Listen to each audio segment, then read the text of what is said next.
आज हम डिप्रेशन के बारे में बात कर रहे हैं। हम खास तौर पे मेजर डिप्रेशन पे फोकस करेंगे। मेजर डिप्रेशन एक ऐसा शब्द है जो एक डिप्रेशन की टाइप को दूसरी टाइप से अलग दिखाता है। दूसरी टाइप है बाइपोलर डिप्रेशन। मेजर डिप्रेशन लगभग 5% लोगों को होता है, 5%। ये एक बहुत बड़ा नंबर है। मतलब अगर आप 100 लोगों की क्लास में हैं तो 5 लोगों को मेजर डिप्रेशन है या कभी रहा है। आप अपने आसपास किसी भी जगह देख लीजिए, आप यकीन मान सकते हैं कि आसपास के काफ़ी लोग डिप्रेशन से गुजर रहे हैं या कभी गुजरेंगे। इसलिए इसको सीरियसली लेना जरूरी है और हमें इसको समझना भी चाहिए। ये डिसेबिलिटी का नंबर 4 कॉज है। काफ़ी लोग इस वजह से काम मिस करते हैं, स्कूल मिस करते हैं और उससे पहले शायद काम या स्कूल में अच्छा परफॉर्म नहीं करते मेजर डिप्रेशन की वजह से। अब बात करते हैं कि मेजर डिप्रेशन में किस तरह की चीज़ें दिखाई देती है। सबसे पहले अक्सर बहुत दुख होता है, बहुत ग्रीफ, बहुत सैडनेस होती है। ये कोई नई बात नहीं है। एक और चीज होती है जिसे हम एनहेडोनिया कहते हैं, मतलब खुशी महसूस नहीं कर पाना, कुछ भी अच्छा नहीं लगता। फिलहाल एनहेडोनिया को ऐसे समझ लीजिए कि इंसान को खुशी महसूस ही नहीं होती। एक तरह से सब कुछ फ्लैट लगता है। कभी कभी सोच में भी गलत फहमी आ जाती है। नेगेटिव तरीके से सोचना और खास तौर पे एंटी सेल्फ कॉन्फेबुलेशन। एंटी सेल्फ कॉन्फेबुलेशन क्या है? सबसे पहले कॉन्फेबुलेशन एक ऐसी चीज है जो हमारे दिमाग और नर्वस सिस्टम का हिस्सा है। कभी कभी आप देखेंगे कि कॉन्फेबुलेशन उन लोगों में होती है जिनकी मेमोरी वीक हो गई है, कमजोर, जैसे ब्रेन डैमेज या बुढ़ापे की वजह से डिमेंशिया हो गया हो। एक एग्जाम्पल है, कोई बूढ़ा इंसान घर में कहीं खड़ा है और उसको पता नहीं कि वो वहां कैसे आया। अगर आप पूछें आप यहाँ क्या कर रहे हैं, तो वो लोग कहानियां बना देते हैं। अरे मैं शॉपिंग जाने वाला था, बस लेने वाला था, फिर ये करने वाला था। वो लोग कहानियां बना लेते हैं, ये कॉन्फेबुलेट करते हैं। मतलब दिमाग की एक सर्किट जो कहानी लिखती है वो बस स्टोरीज बनाने लगती है। मेजर डिप्रेशन में अक्सर एंटी सेल्फ कॉन्फेबुलेशन होती है। मतलब जो कहानियां बन रही हैं वो सच्चाई से ज्यादा लिंक्ड नहीं होती, लेकिन वो खुद को बीमार या गलत दिखाने वाली होती हैं। जैसे मान लीजिए कोई इंसान घायल हो गया, मान लीजिए एथलीट है और उसको डिप्रेशन भी हो गया। अगर आप उससे पूछें कैसे चल रहा है रिहैब, तो वो कहेगा हाँ ठीक है, लेकिन पता नहीं, लग रहा है रोज कमजोर होता जा रहा हूं, अच्छा परफॉर्म नहीं कर पा रहा। फिर आप उसके थेरेपिस्ट या किनेसियोलॉजिस्ट से पूछेंगे तो वो कहेगा नहीं, ये तो अच्छा प्रोग्रेस कर रहा है, मैं बताता भी हूं कि तू इम्प्रूव कर रहा है, पर इसको दिखता ही नहीं। मतलब इंसान खुद को ऐसे देख रहा है और कहानियां बना रहा है जो बिल्कुल सेल्फ डिप्रिकेटिंग है, मतलब रियलिटी से मैच नहीं करती। एक और सिम्टम है मेजर डिप्रेशन का, जिसे हम वेजिटेटिव सिम्टम्स कहते हैं। ये वो चीजें हैं जो बिना सोच विचार के होती हैं, बिना कुछ किए, बिना कुछ कहानी बनाए। ये चीजें हमारी बेसिक बॉडी से जुड़ी होती हैं, जैसे हमेशा थकावट महसूस होना। इंसान हमेशा एग्जॉस्टेड महसूस करता है, उनमें पहले जैसी एनर्जी नहीं होती। मतलब ये उनके दिमाग की बात नहीं है, कुछ सिस्टम में ही गड़बड़ है। जो ऑटोनॉमिक या वेजिटेटिव नर्वस सिस्टम है उसमें कुछ गड़बड़ हो गया है। और मेजर डिप्रेशन का एक बड़ा साइन है सुबह जल्दी उठ जाना और फिर दोबारा नींद ना आना, चाहे कितनी भी थकान हो, जैसे 3 बजे, 4 बजे, 5 बजे सुबह खुद से उठ जाना और दोबारा नींद ना आना। ये अच्छी तरह से जाना गया है कि डिप्रेशन में स्लीप का सिस्टम ही खराब हो जाता है। स्लीप का सिस्टम मतलब रात के स्टार्टिंग में स्लो वेव स्लीप होती है, REM स्लीप से ज्यादा। REM स्लीप यानी रैपिड आई मूवमेंट स्लीप। जैसे जैसे रात बढ़ती है REM स्लीप बढ़ने लगती है। मेजर डिप्रेशन में जो स्लीप का सिस्टम होता है, मतलब पहले स्लो वेव स्लीप आती है फिर REM स्लीप आती है, वो सिस्टम पूरी तरह से खराब हो जाता है। साथ ही ब्रेन की एक्टिविटी का पैटर्न भी स्लीप के अलग अलग फेजेस में बिगड़ जाता है। और भी कुछ चीजें होती हैं जो ऑटोनॉमिक नर्वस सिस्टम से जुड़ी हैं, लेकिन वो ऐसे लगती हैं जैसे हम उन पे कंट्रोल कर सकते हैं, जैसे कि भूख कम हो जाना। आप सोच सकते हैं कि भूख इसलिए कम हो गई है क्योंकि एनहेडोनिया है, मतलब खाने में मजा नहीं आता। इस तरह से मेजर डिप्रेशन के सिम्टम्स हमारी लाइफ पे कई लेवल्स पे असर करते हैं। एक लेवल है कॉन्शियस, जैसे खुशी या एक्साइटमेंट कम हो जाना, दुख, गिल्ट, रोना, ये सब होता है। फिर वेजिटेटिव चीजें भी होती हैं।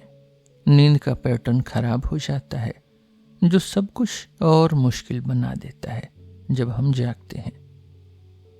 हम जानते हैं नींद कितनी इम्पोर्टेंट है रीसेट होने के लिए। सुबह जल्दी उठ जाना, दोबारा नींद ना आना, ये मूड को भी निगेटिव कर देता है। भूख भी ठीक नहीं रहती, हार्मोन्स भी बिगड़ जाते हैं, कॉर्टिजोल का लेवल बढ़ जाता है। डिप्रेशन में खास तौर पे एक पैटर्न होता है कि कॉर्टिसोल, जो नॉर्मल हेल्दी लोगों में दिन के स्टार्टिंग में ज्यादा होता है, वो दिन के आखिर में बढ़ जाता है। 9 बजे रात को कॉर्टिसोल का पीक होना, ये डिप्रेशन की एक पहचान है। सिर्फ यही नहीं है, लेकिन इम्पॉर्टेंट है। अब थोड़ा सा समझते हैं कि बॉडी में ऐसी क्या चीजें होती हैं जो इतने सारे सिम्टम्स क्रिएट करती हैं। सबसे इम्पोर्टेंट और शुरू के डिस्कवरीज में एक चीज ये थी कि कुछ मेडिसिन्स ऐसी हैं जो डिप्रेशन के कुछ सिम्टम्स को ठीक कर देती हैं। ये मेडिसिन्स बेसिकली 3 टाइप्स की होती हैं। सबसे पहले मिलने वाली मेडिसिन्स थी ट्राइसाइक्लिक एंटी डिप्रेशेंट्स और MAO inhibitors, monoamine oxidase inhibitors. ये मेडिसिन्स मेनली ब्रेन में नोरेपाइनफ्राइन का लेवल बढ़ा देती हैं और कभी कभी बॉडी में भी। ये ड्रग्स ब्लड प्रेशर चेंज करने के एक्सपेरिमेंट से मिली थी। नोरेपाइनफ्राइन ब्लड प्रेशर को इफेक्ट करता है और जो मेडिसिन्स ब्लड प्रेशर कम करती हैं वो नोरेपाइनफ्राइन कम कर देती हैं, जिसकी वजह से कई बार डिप्रेशन या डिप्रेशन जैसे सिम्टम्स दिखाई दिए। ट्राइसाइक्लिक ड्रग्स और MAO इनहिबिटर्स नोरेपाइनफ्राइन को बढ़ा देते हैं और सच कहें तो ये मेडिसिन्स मेजर डिप्रेशन के कुछ या काफी सिम्टम्स को ठीक भी कर देती हैं, लेकिन इनके काफी साइड इफेक्ट्स होते हैं। कुछ साइड इफेक्ट्स ब्लड प्रेशर से रिलेटेड होते हैं, क्योंकि नॉरेड्रेनालिन या नोरेपाइनफ्राइन बढ़ जाता है तो ब्लड प्रेशर भी बढ़ सकता है, जो डेंजरस हो सकता है। बाकी साइड इफेक्ट्स इसलिए होते हैं क्योंकि ये ड्रग्स ब्रेन और बॉडी के उन सिस्टम्स को भी इफेक्ट करती हैं जो लिबिडो, भूख, डाइजेशन वगैरह पे असर करते हैं। कई लोगों को इन साइड इफेक्ट्स की वजह से इतनी प्रॉब्लम हुई कि उन्होंने दवाई लेना ही छोड़ दिया, चाहे बिना दवाई के उनका डिप्रेशन और भी खराब हो गया। कुछ साल बाद साइंटिस्ट ने ब्रेन में प्लेजर पाथवेज को ढूंढा। इस प्लेजर पाथवे में ऐसे ब्रेन के पार्ट्स होते हैं जैसे न्यूक्लियस एक्यूम्बेंस और वेंट्रल टेगमेंटल एरिया। यहाँ डोपामिन बनाने वाले न्यूरॉन्स बहुत होते हैं। अगर आप डिप्रेशन के सिम्टम्स को सोचें, जैसे एनहेडोनिया, खुशी महसूस न कर पाना, तो ये पता चलता है कि डिप्रेशन में डोपामिन पाथवे में कुछ दिक्कत है। मतलब सिर्फ नोरेपाइनफ्राइन नहीं, बल्कि डोपामिन या प्लेजर पाथवे भी डिसरप्ट हो जाता है। फिर 1980s में एसएसआरआईज यानी सेलेक्टिव सेरोटोनिन रीअपटेक इनहिबिटर्स आए। आजकल ज्यादातर लोग एसएसआरआईज के बारे में जानते हैं। एसएसआरआईज ट्राइसाइक्लिक एंटी डिप्रेशेंट्स और एमएओ इनहिबिटर से अलग तरीके से काम करते हैं। जैसा नाम है, एसएसआरआईज सेरोटोनिन को सिनेप्स से वापस खत्म होने नहीं देते जब दो न्यूरॉन्स आपस में बात करते हैं। मतलब यहां थोड़ा बेसिक न्यूरोबायोलॉजी समझिए। न्यूरॉन्स एक दूसरे से बात करते हैं केमिकल्स छोड़ के, जो उनके बीच एक छोटी सी गैप में जाते हैं। इस गैप को सिनेप्स कहते हैं। वो केमिकल्स सामने वाले न्यूरॉन से जुड़ते हैं और उसकी इलेक्ट्रिकल एक्टिविटी बदल देते हैं। सेरोटोनिन एक न्यूरोट्रांसमीटर है, या और स्पेसिफिकली कहें तो एक न्यूरोमॉड्यूलेटर है। ये ब्रेन के बड़े ग्रुप ऑफ न्यूरॉन्स की एक्टिविटी को काफी इंपॉर्टेंट तरीके से बदल सकता है। सेलेक्टिव सेरोटोनिन रीअपटेक इनहिबिटर का मतलब है जब कोई इंसान ये दवाई लेता है, जैसे प्रोजैक या ज़ोलॉफ्ट, इन्हें जेनेरिक नाम से फ्लुएक्सटीन भी कहते हैं, तो ज्यादा सेरोटोनिन सिनेप्स में रहता है, यानी न्यूरॉन्स के बीच की जगह में, और सामने वाले न्यूरॉन तक पहुंच सकता है क्योंकि रीअपटेक इनहिबिशन हो रहा है। इस प्रोसेस की वजह से सेरोटोनिन सिनेप्स से क्लियर नहीं होता और ज्यादा सेरोटोनिन अपना इफेक्ट दिखा पाता है। एसएसआरआईज ब्रेन में सेरोटोनिन की टोटल अमाउंट नहीं बढ़ाते, वो बस ब्रेन के अंदर ऑलरेडी मौजूद सेरोटोनिन को न्यूरॉन्स पर ज्यादा इफेक्टिव बना देते हैं। लगभग 1/3 लोग जो एसएसआरआईज लेते हैं उनको कोई फायदा नहीं होता, उनके डिप्रेशन के सिम्टम्स नहीं जाते, लेकिन बाकी 2/3 लोगों को काफी रिलीफ मिलता है। कभी कभी सभी सिम्टम्स भी ठीक हो जाते हैं। लेकिन प्रॉब्लम ये है कि एसएसआरआईज के साथ साइड इफेक्ट्स भी आते हैं। इस वजह से आजकल एसएसआरआईज एक कॉम्प्लिकेटेड टॉपिक है। इन मेडिसिन्स ने कई लोगों की जिंदगी बचाई है और उनका जीवन बेहतर भी बनाया है, लेकिन हर किसी पे ये अलग तरीके से काम करती हैं और कभी कभी टाइम के साथ इफेक्ट भी बदल जाता है। मतलब कुछ टाइम तक काम करती हैं, फिर नहीं करती। एसएसआरआईज के बारे में काफी मिस्ट्रीज भी हैं जो लोगों को परेशान करती हैं। एसएसआरआईज सेरोटोनिन का इफेक्ट सिनेप्स पे बढ़ा देती हैं और ये इफेक्ट तुरंत या जल्दी ही शुरू हो जाता है जब लोग एसएसआरआईज लेना शुरू करते हैं। लेकिन डिप्रेशन के सिम्टम्स ठीक होने में अगर होना है तो लगभग 2 हफ्ते लगते हैं। तो ये क्लियर है कि ब्रेन में कम से कम 3 मेजर केमिकल सिस्टम्स हैं, नोरेपाइनफ्राइन, डोपामिन और सेरोटोनिन, जो डिप्रेशन के सिम्टम से जुड़े होते हैं और उन्हें बदल भी सकते हैं। इन्हें अलग अलग कैटेगरीज में डिवाइड भी किया जा सकता है। नोरेपाइनफ्राइन सिस्टम साइकोमोटर डिफेक्ट से जुड़ा है, मतलब लेथार्जी, एग्जॉस्शन, सुबह बेड से न उठ पाना। डोपामिन की कमी एनहेडोनिया से जुड़ी है, मतलब खुशी महसूस न कर पाना। सेरोटोनिन ग्रीफ, गिल्ट और डिप्रेशन के इमोशनल या सोचने वाले पहलुओं से जुड़ा है। तो नोरेपाइनफ्राइन एक्टिविटी और अलर्टनेस से, डोपामिन मोटिवेशन और प्लेजर से, और सेरोटोनिन ग्रीफ से कनेक्टेड है। लेकिन दिमाग इतना सिंपल नहीं होता कि बस एक सिस्टम को बढ़ा दें और सब ठीक हो जाए। कई बार पेपर पर तो सब सही लगता है, लेकिन रियलिटी में वैसे काम नहीं करता।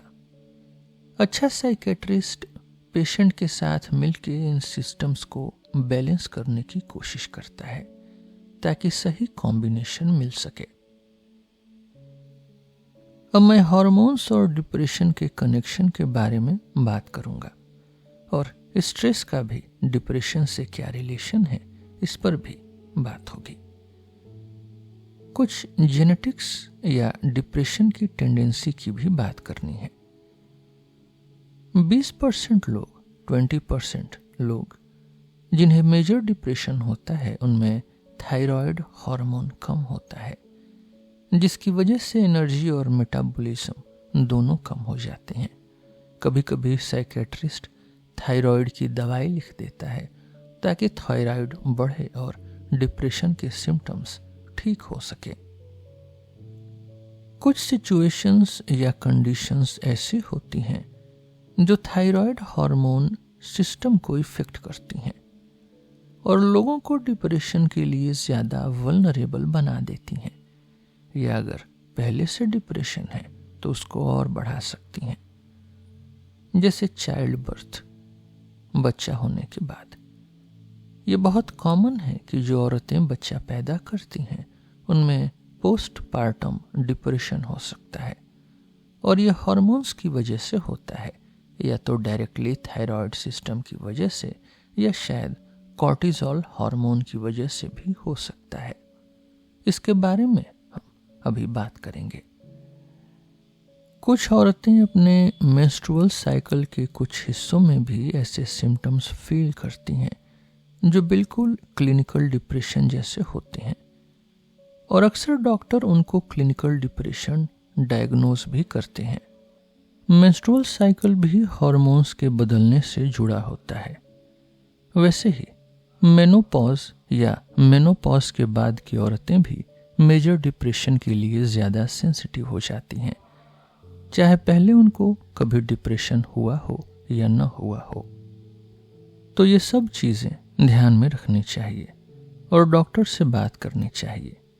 ब्लड टेस्ट करवाना चाहिए जिसमें थायराइड हार्मोन और कॉर्टिजोल हार्मोन चेक हो।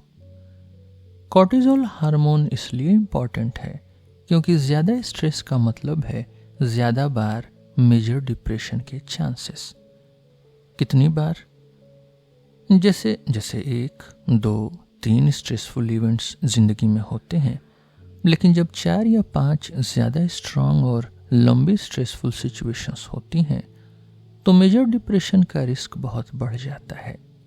स्ट्रेस सिस्टम कॉर्टिजोल रिलीज करता है और कॉर्टिजोल सिस्टम काफ़ी इफेक्ट करता है कि डोपामिन, नोरेपाइनफ्राइन और सेरोटोनिन कैसे काम करते हैं। इसीलिए स्ट्रेस को कंट्रोल करना सीखना इम्पॉर्टेंट है ताकि डिप्रेशन से बच सके। कुछ लोगों में डिप्रेशन का जेनेटिक रिस्क भी होता है।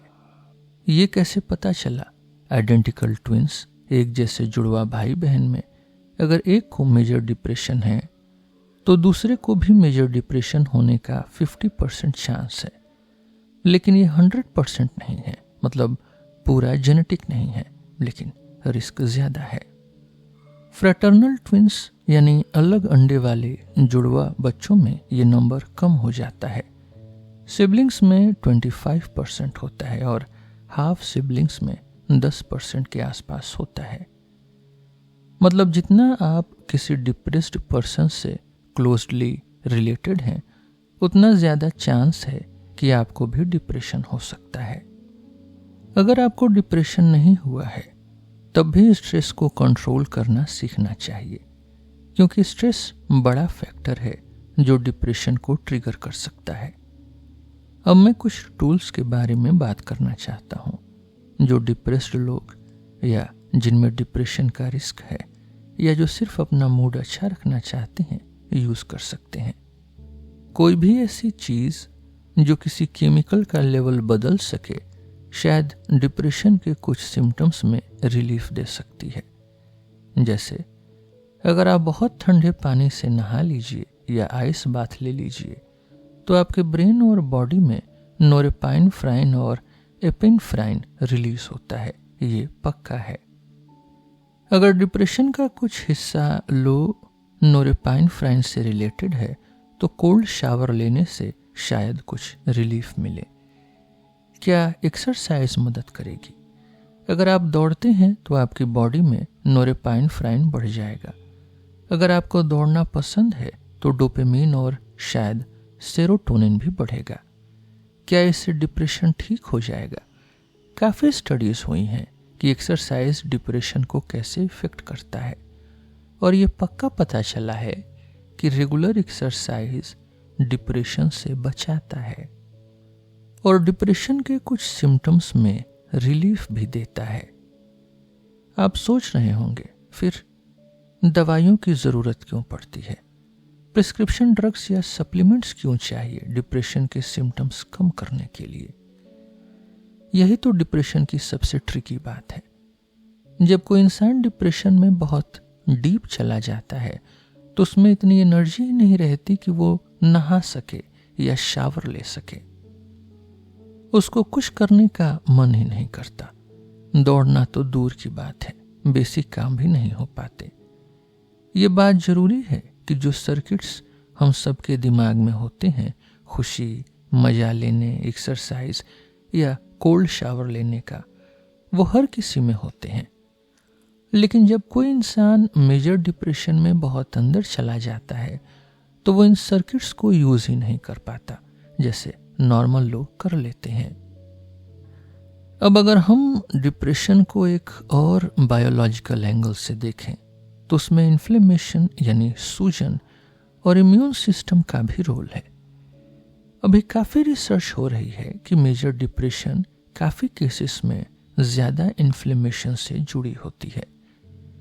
वैसे तो इन्फ्लेमेशन हमारे बॉडी की वुंड हीलिंग और इम्यून सिस्टम का इम्पॉर्टेंट हिस्सा है।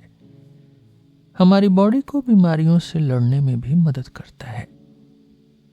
लेकिन जब इन्फ्लेमेशन कंट्रोल से बाहर हो जाए या बहुत टाइम तक चले या बॉडी में ज़्यादा हो जाए, जैसे ज़्यादा साइटोकिन्स बनने लगे, तो वो बुरा है। अब सॉलिड एविडेंस मिल रहा है कि इन्फ्लेमेशन डिप्रेशन को बढ़ा सकता है या डिप्रेशन को और ज़्यादा कर सकता है। इसलिए अगर हम डिप्रेशन को कंट्रोल करना चाहते हैं तो इन्फ्लेमेशन कम करना एक अच्छा तरीका है। ये हर किसी के लिए अच्छा है, चाहे डिप्रेशन हो या न हो। अब देखते हैं कि बॉडी में इन्फ्लेमेशन यानी सूजन का मेन रोल कौन सा है। ये हैं इन्फ्लेमेटरी साइटोकाइंस जैसे IL-6 यानी इंटरल्यूकिन 6, TNF अल्फा यानी ट्यूमर नेक्रोसिस अल्फा और C रिएक्टिव प्रोटीन। जब हम क्रोनिक स्ट्रेस में रहते हैं तो हमारी बॉडी में इन्फ्लेमेशन बढ़ जाता है। ब्रेन के कई पार्ट्स में भी सूजन आ जाती है क्योंकि कुछ स्पेशल सेल्स जैसे ग्लियल सेल्स, जिन्हें सपोर्ट सेल्स भी कहते हैं, और उनका न्यूरॉन्स के साथ इंटरेक्शन बिगड़ जाता है। अब कुछ चीजें ऐसी हैं जो हम कर सकते हैं इन्फ्लेमेशन कम करने के लिए। एक इम्पॉर्टेंट चीज है EPAs लेना, मतलब एसेंशियल फैटी एसिड्स। ये मेनली ओमेगा 3 का एक टाइप है और EPA का लेवल बढ़ाने से SSRIs यानी डिप्रेशन की दवाई की जरूरत भी कम हो सकती है। थ्रेशोल्ड लगभग 1 ग्राम यानी 1000 mg EPA का है। तो जब आप फिश ऑयल या क्रिल ऑयल का बॉटल देखें तो देखिए कि उसमें EPA 1000 mg से ज्यादा हो। EPA सबसे इंपॉर्टेंट है। इन्फ्लेमेटरी साइटोकाइंस काम कैसे करते हैं अगर ये समझें तो ये केमिकल्स मेनली सेरोटोनिन, नोरेपाइनफ्राइन और डोपामिन का रिलीज या उनका बनना ही रोक देते हैं। डोपामिन जो 5-HT भी कहलाता है एक प्रिकर्सर ट्रिप्टोफैन से बनता है। ट्रिप्टोफैन हमारे डाइट से मिलता है। ये एक अमीनो एसिड है जो आगे चल के सेरोटोनिन बनाता है। लेकिन जब इन्फ्लेमेशन ज़्यादा होती है तो साइटोकाइंस ट्रिप्टोफैन को एक दूसरे रास्ते पर भेज देते हैं। इसमें एक प्रोसेस होता है जिसको IDO यानी इंडोलियामाइन कहते हैं, जो ट्रिप्टोफैन को काइनोरेनाइन में कन्वर्ट कर देता है। काइनोरेनाइन फिर क्विनोलिनिक एसिड में बदल जाता है जो कि एक न्यूरोटॉक्सिन है। क्विनोलिनिक एसिड डिप्रेशन बढ़ाता है। अगर ये बायोकेमिकल प्रोसेस थोड़ा कंफ्यूजिंग लग रहा है तो सीधी बात यह है कि जब बॉडी में इन्फ्लेमेशन होती है यानी सूजन, तो ट्रिप्टोफैन जो नॉर्मल कंडीशन में सेरोटोनिन बनाता वो अब न्यूरोटॉक्सिक पाथवे में चला जाता है।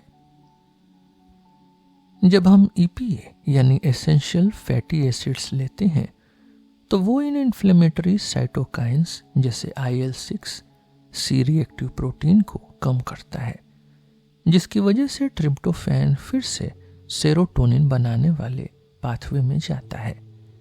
एक्सरसाइज भी इस प्रोसेस में हेल्प करती है क्योंकि मसल्स का rhythmic use, specially aerobic exercise या रेजिस्टेंस ट्रेनिंग, काइनोरिन को मसल्स में भेजता है ताकि वो न्यूरोटॉक्सिन न बन सके जो डिप्रेशन को बढ़ाता है। जो रिसर्च स्टडीज आई हैं उनसे लगता है कि इन्फ्लेमेशन का ये रास्ता डिप्रेशन को सच में बढ़ा सकता है। लेकिन अगर हम बिहेवियरल स्टेप्स, सप्लीमेंट्स या खाने से EPA ले लें तो ये हेल्प कर सकता है। ये सब मैकेनिज्म एक ही जगह कन्वर्ज करते हैं सेरोटोनिन में, मतलब ये सब एक ही बायोकेमिकल पाथवे पे काम करते हैं जहां एंटी डिप्रेशेंट मेडिसिन भी काम करती हैं। अब मैं एक चीज के बारे में बात करना चाहता हूं जो मुझे भी पहली बार सुन के सरप्राइज हुई थी। वो है क्रिएटिन। क्रिएटिन बॉडी में कई काम करता है। जो लोग रेजिस्टेंस ट्रेनिंग या एंड्योरेंस ट्रेनिंग करते हैं उनको पता होगा कि क्रिएटिन लेने से मसल्स में पानी जाता है और पावर भी बढ़ती है। लेकिन ब्रेन में भी एक फॉस्फोक्रिएटिन सिस्टम होता है जो न्यूरॉन्स और ग्लिया के बीच कनेक्शन को इफेक्ट करता है। ग्लिया यानी ब्रेन सपोर्ट सेल्स। फोरब्रेन यानी दिमाग के आगे के हिस्से में फॉस्फोक्रिएटिन मूड और रिवॉर्ड पाथवे और डिप्रेशन में भी इंपॉर्टेंट है। 2012 में अमेरिकन जर्नल ऑफ साइकेट्री में एक स्टडी आई थी जिसमें पता चला कि क्रिएटिन मोनोहाइड्रेट का सप्लीमेंट लेने से SSRIs के इफेक्ट में इंप्रूवमेंट आया, खासकर उन महिलाओं में जो मेजर डिप्रेसिव डिसऑर्डर से सफर कर रही हैं। मतलब EPA की तरह क्रिएटिन भी SSRI की डोज कम कर सकता है या सेम डोज पे बेहतर रिजल्ट दे सकता है। और कुछ स्टडीज ऐसी भी हैं जहां सिर्फ क्रिएटिन सप्लीमेंट दिया गया बिना SSRIs के, और वो भी इंटरेस्टिंग रिजल्ट्स दिखाते हैं। अब बात करते हैं नए तरीके के इलाज की, जैसे केटामाइन, जिसका यूज आजकल साइकेट्री क्लिनिक्स में हो रहा है। केटामाइन से इंसान को डीएसोसिएटिव एनेस्थेटिक स्टेट मिलती है, मतलब इमोशंस और फीलिंग से थोड़ा अलगपन महसूस होता है। स्टडीज में देखा गया है कि जब डिप्रेस्ड लोग केटामाइन लेते हैं तो उनको अपने फीलिंग्स और ग्रीफ से थोड़ा डिस्टेंस मिल जाता है और शायद उनके ब्रेन सर्किट्स भी बदलते हैं जिससे उनकी इमोशंस का वेट कम लगने लगता है। डिप्रेशन का इलाज सिर्फ खुश या एक्साइटेड करना नहीं होता। कभी कभी अपनी ग्रीफ से डिस्टेंस बनाना भी जरूरी होता है। ये वही बात है जो एपिसोड के शुरुआत में हमने बात की थी, एंटी सेल्फ कॉन्फेबुलेशन की। डिप्रेशन में इंसान को लगता है कि उसकी जिंदगी की हर चीज बुराई की तरफ ही इशारा करती है और कुछ भी कभी बेहतर नहीं हो सकता। यही डिप्रेशन की नॉर्मल लैंग्वेज है। अगर ये सब सुन के ही इतना हैवी लग रहा है तो सोचिए जो लोग इससे गुजरते हैं उन पे क्या बीतती होगी। ये जो बिलीव्स हैं, गिल्ट, दुख, एनहेडोनिया और गलत सोच वाली इस एंटी सेल्फ कॉन्फेबुलेशन, ये सब मिलके अगर ज़्यादा सीवियर हो जाएं, बढ़ जाएं, तो सेल्फ हार्म, अपने आप को चोट पहुंचाना या सबसे बैड लक वाली सिचुएशन में सुसाइड तक ले जा सकती हैं। इसीलिए केटामाइन जैसे ट्रीटमेंट्स का यूज क्लिनिक्स में हो रहा है ताकि लोग अपने निगेटिव इमोशंस से थोड़ा डिस्टेंस बना सकें। जब डिप्रेशन बहुत ज्यादा होता है तो इंसान को लगता है कि दुख उसका हिस्सा ही है, ना कि बस एक फीलिंग। अभी एक और कैटेगरी के ट्रीटमेंट पर रिसर्च हो रही है, वो है साइकेडेलिक्स। इस कैटेगरी में कई कंपाउंड्स हैं, लेकिन सिलोसाइबिन पर सबसे ज्यादा रिसर्च हो रही है क्योंकि उसमें मेजर डिप्रेसिव डिसऑर्डर को ट्रीट करने की कैपेसिटी दिखी है। सिलोसाइबिन मेनली सेरोटोनिन ट्रांसमिशन बढ़ाता है, स्पेशली 5-HT2A रिसेप्टर्स पर। इसका इफेक्ट ब्रेन में कहाँ होता है और कैसे होता है, उस पर भी रिसर्च हो रही है। मैं एक स्टडी का एग्जाम्पल देना चाहता हूँ जो मई 2021 में जामा साइकेट्री में पब्लिश हुई थी। इसमें मेजर डिप्रेसिव डिसऑर्डर वाले पेशेंट्स को या तो 1 या 2 बार सिलोसाइबिन दिया गया, जो बॉडी वेट के हिसाब से होता है, यूजुअली 20 मिलीग्राम पर केजी बॉडी वेट।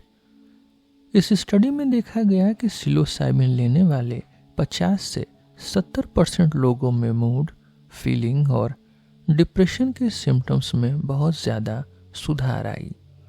मतलब रिजल्ट बहुत ही इम्प्रेसिव था। और सबसे इंटरेस्टिंग बात ये थी कि सिलोसाइबिन लेने के बाद सब लोगों का एक्सपीरियंस अलग था। किसी को अच्छा लगा, किसी को बुरा, किसी ने अपने पेरेंट्स के बारे में सोचा, किसी ने छत की कलर देखी। लेकिन ये सब मैटर नहीं करता था कि रिलीफ मिलेगा या नहीं। मतलब सबके एक्सपीरियंस अलग थे, फिर भी फायदा मिला। ये लगता है कि सिलोसाइबिन ब्रेन की उन एसोसिएशंस को रिवायर करता है जो इवेंट्स, इमोशंस, पास्ट, प्रेजेंट और फ्यूचर को जोड़ते हैं। इसलिए इंसान अपनी पुरानी नेगेटिव कहानियों से दूर हो पाता है और फ्यूचर के लिए नई होप देख पाता है। पॉडकास्ट पर मुझे अक्सर लोग डाइट और न्यूट्रिशन के बारे में पूछते हैं, जैसे keto diet, vegan diet, intermittent fasting या सिर्फ मीट वाली लायन डाइट वगैरह। मेजर डिप्रेसिव डिसऑर्डर और न्यूट्रिशन या डाइट का भी कनेक्शन है। वीगन डाइट डिप्रेशन पे क्या इफेक्ट करती है, इस पे अभी तक डेटा कम है और इम्प्रेसिव नहीं है। सिर्फ मीट या कार्निवोर डाइट पे भी कंट्रोल्ड स्टडीज अभी तक कम ही हुई हैं। लेकिन कीटोजेनिक डाइट पर रिसर्च हुई है जिसमें देखा गया कि वो डिप्रेशन के कुछ सिम्टम्स को कंट्रोल करने में हेल्प करती है, स्पेशली यूथेमिया मेंटेन करने में। यूथेमिया वो स्टेट होती है जब इंसान न ज़्यादा हाई फील करता है न ज़्यादा लो, मतलब एक बैलेंस में रहता है। कीटो डाइट पर कुछ स्टडीज हैं जो दिखाती हैं कि ये मैनियक डिप्रेशन या मेजर डिप्रेसिव डिसऑर्डर में भी हेल्प कर सकता है। कीटोजेनिक डाइट जब ब्रेन का मेटाबॉलिज्म कीटोन्स पर शिफ्ट करती है तो उससे गाबा ज़्यादा एक्टिव हो जाता है और गाबा और ग्लूटामेट का बैलेंस सेट हो जाता है। ये थोड़ा टेक्निकल है, लेकिन सीधी बात यह है कि ग्लूटामेट एक एक्साइटेटरी न्यूरोट्रांसमीटर है। ये ब्रेन को एक्साइट करता है और गाबा इनहिबिटरी न्यूरोट्रांसमीटर है। ये ब्रेन को शांत करता है। इनका बैलेंस दिमाग की हेल्थ और प्लास्टिसिटी के लिए जरूरी है। अच्छा एविडेंस मिला है कि मेजर डिप्रेसिव डिसऑर्डर वाले, खासकर जो लोग नॉर्मल एंटी डिप्रेसेंट से ठीक नहीं होते, उनको केटोजेनिक डाइट से फायदा हो सकता है। ये काफ़ी इंटरेस्टिंग है कि अगर आप अपना खाना ऐसे रखते हैं कि कार्ब्स कम हो जाएं और दिमाग कीटोन्स पर काम करे, तो गाबा बढ़ सकता है और डिप्रेशन के सिम्टम्स में रिलीफ मिल सकती है। ये इफेक्ट उन लोगों पर ज़्यादा स्ट्रांग होता है जो क्लासिक एंटी डिप्रेशन से ठीक नहीं होते। आज हमने बहुत सारी इंपॉर्टेंट चीज़ें कवर की। डिप्रेशन एक बहुत बड़ा टॉपिक है।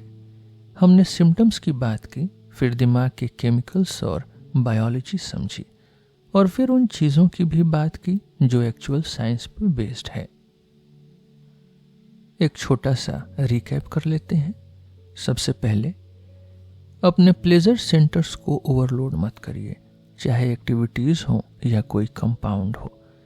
अगर आप ऐसा करते हैं तो एनहेडोनिया और डिप्रेशन के चांस बढ़ जाते हैं। दूसरी बात, नोरेपाइनेफ्राइन सिस्टम डिप्रेशन में कमज़ोर होता है। हेल्दी एक्टिविटीज़ जैसे एक्सरसाइज जो नॉरएड्रेनालिन बढ़ाती हैं वो इम्पॉर्टेंट हैं। लेकिन मैं ये भी कहना चाहता हूँ कि एक्टिविटीज़ मेजर डिप्रेशन वाले लोगों के लिए मुश्किल हो सकती हैं, क्योंकि उनमें एनर्जी ही नहीं होती। पर कोल्ड शावर या रेगुलर एक्सरसाइज जैसे काम सिर्फ मूड के लिए नहीं, बल्कि दिमाग के केमिकल लेवल पर भी इफेक्ट करते हैं। फिर हमने EPA यानी एसेंशियल फैटी एसिड्स की बात की, और साफ है कि 1000 mg से ऊपर या 2000 mg EPA पर दिन लेना मूड के लिए अच्छा है, स्पेशली डिप्रेशन को ट्रीट या प्रिवेंट करने में। एक्सरसाइज और EPA दोनों इन्फ्लेमेशन कम करने में हेल्प करते हैं। फिर हमने मेडिसिन्स और नए कंपाउंड्स जैसे केटामाइन, सिलोसाइबिन के बारे में भी बात की, जो अभी रिसर्च या क्लिनिक्स में यूज हो रहे हैं। और लास्टली कीटोसिस की बात की, जो हर किसी के लिए नहीं है, लेकिन कुछ लोगों के लिए सही हो सकता है। आपने डिप्रेशन को समझने, उसके कारण और ट्रीटमेंट के तरीकों को समझने की ये जर्नी यहाँ कंप्लीट की। यह पॉडकास्ट ह्यूबरमैन लैब पॉडकास्ट से लिया गया है। अगर आप इंग्लिश ठीक से समझ सकते हैं तो आप उनके चैनल को विजिट कर सकते हैं। आज के लिए बस इतना ही। हम फिर मिलेंगे आपसे एक नए एपिसोड में एक नए टॉपिक के साथ। मेरा नाम है रोहित और आप सुन रहे थे सिलेबस विथ रोहित। धन्यवाद।